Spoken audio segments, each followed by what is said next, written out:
হাতে প্ল্যাকার্ড, বিশাল বহর। যাত্রা কোথায় তা অজানা। সামনে গিয়ে জানা যায় না, কোনো মিছিল মিটিংয়ের উদ্দেশ্যে নয়, ব্যতিক্রমী এক দাবিতে যুবক দলের এ মিছিল।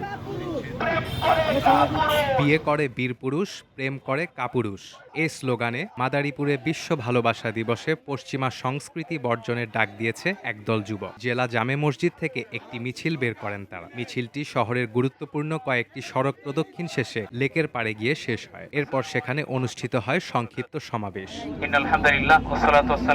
এ সময় বক্তারা বলেন, আয় করে করব বিয়ে, থাকবো সুখে বউ নিয়ে, এটাই হোক বিশ্ব ভালোবাসা দিবসের প্রতিশ্রুতি। ভালোবাসার নামে কেউ যাতে অশ্লীলতা করতে না পারে সে ব্যাপারে সবাইকে সজাগ থাকতে হবে। পাশাপাশি তরুণ তরুণীর প্রত্যেক পরিবারের বাবা মাকে আরো সচেতন হওয়ার আহ্বান জানান তারা। এ সময় মুসলিম ইউথ অর্গানাইজেশনের সদস্যরা পশ্চিমা সংস্কৃতি বর্জনের ডাক দেন। এ সময় বিভিন্ন পোস্টার ও লিফলেট বিতরণ করা হয়। ডেস্ক রিপোর্ট, দৈনিক ডেস্টিনি।